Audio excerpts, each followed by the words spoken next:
नमस्कार, मैं हाजिर हूं आपके साथ ऋतिक ठाकुर। बुलेटिन की शुरुआत करेंगे बड़ी खबर के साथ। एआईएमआईएम के प्रदेश अध्यक्ष ने लालू यादव को चिट्ठी लिखी है।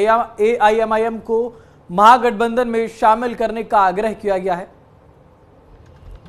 और साथ ही साथ ये कहा है कि अगर मिलकर लड़ेंगे तो वोटों का बिखराव नहीं होगा। अख्तरुल इमान ने अपनी चिट्ठी में ये बात कही है कि कांग्रेस और अन्य दलों से भी बातचीत की बात दोहराते हुए कहा कि बिहार विधानसभा चुनाव को लेकर सियासी पारा अब धीरे धीरे चढ़ता जा रहा है। असदुद्दीन ओवैसी की पार्टी एआईएमआईएम ने महागठबंधन में शामिल होने की अपनी इच्छा एक बार फिर से जाहिर की है।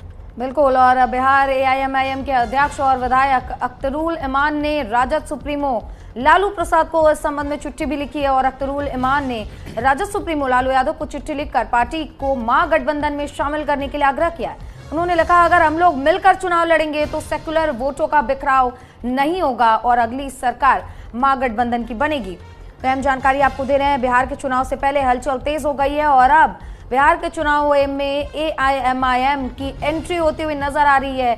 चिट्ठी लिखी गई है लालू प्रसाद यादव को और आग्रह किया गया है कि महागठबंधन में एआईएमआईएम को शामिल किया जाए ताकि सेकुलर वोटों का बिखराव कम हो, समुदाय विशेष का बिखराव कम हो और वोट न बटे और बिहार में इंडी गठबंधन यानी कि लेफ्ट और कांग्रेस और साथ ही आरजेडी की मिलाकर सरकार बने। इसी पर आग्रह करने के लिए ये चिट्ठी लिखी गई है। बिल्कुल, तो बिहार में इस साल के अंत में विधानसभा चुनाव होने हैं और लगातार एआईएमआईएम के प्रमुख असदुद्दीन ओवैसी के मुंह से भी हमने कई बार सुना है सुचित्रा की एनडीए और भाजपा को बिहार में एंट्री नहीं देनी है। इसके लिए महागठबंधन का एक साथ चुनाव लड़ना बेहद जरूरी है।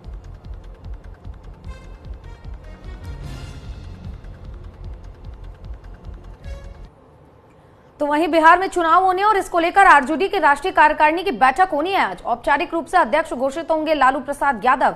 नेता प्रतिपक्ष और सांसद भी रहेंगे इस दौरान मौजूद। तो देखिए किस तरीके से आज एक बार फिर से अध्यक्ष घोषित होंगे लालू प्रसाद यादव। पार्टी की कमान अपने हाथ में लेंगे और बिहार चुनाव में कमान हाथ में लेते हुए चुनाव लड़ेंगे और सभी को उम्मीद है कि इस बार लालू प्रसाद यादव अच्छा प्रदर्शन करेंगे और इस बार मुख्यमंत्री आरजेडी की तरफ से बनेगा और कार्यकारिणी की बैठक में रणनीति भी तैयार की जाएगी।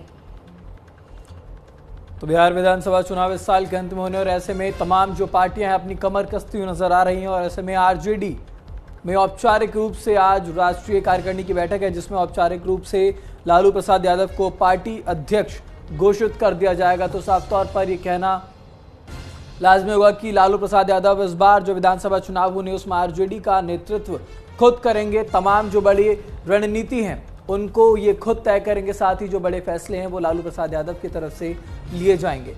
तमाम पार्टियां लगातार कमर कस चुकी हैं और बिहार विधानसभा चुनाव को लेकर तमाम जो तैयारियां हैं उनमें जुटी हुई और ऐसे में आरजेडी की भी आज ये राष्ट्रीय कार्यकारिणी की बैठक है।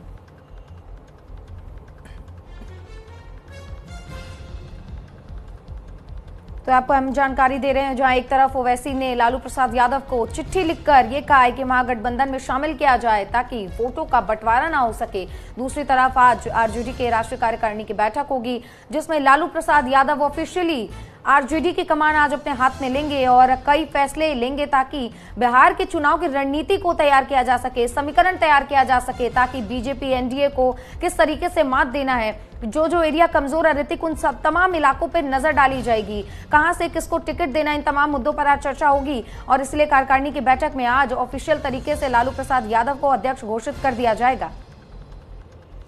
बिल्कुल साफ तौर पर ही देखा जाएगा क्योंकि ग्राउंड लेवल तक जाकर इस बार प्रत्याशी को उतारने की बात की जा रही है और तमाम पार्टी इस कोशिश में है कि ग्राउंड लेवल पर जाके वो देखें कि किस मैदान से, किस सीट से कौन सा प्रत्याशी जो है उसकी मजबूती वहां पर देखने को मिलेगी और तमाम जो रणनीतियां हैं उसको लेकर इस बैठक में चर्चा होगी। साथ ही साथ ये कयास लगाए जा रहे हैं सुचित्रा कि असदुद्दीन ओवैसी ने जैसे अपनी इच्छा जताई है एक साथ चुनाव लड़ने की महागठबंधन को लेकर, तो उस पर भी कहीं ना कहीं इस पार्टी की जो ये राष्ट्रीय कार्यकारिणी बैठक है इसमें चर्चा हो सकती है। तमाम कार्यकर्ता वहां पर पहुंचेंगे, उनके साथ भी हो सकता है यहाँ पर चर्चा हो ताकि पता लग सके बिहार विधानसभा चुनाव में महागठबंधन जो है एक साथ मिलकर चुनाव लड़ेगी या नहीं लड़ेगी। क्योंकि हमने पहले भी कई जगह देखा सुचित्रा, जब बात होती है महागठबंधन की तो हमने दिल्ली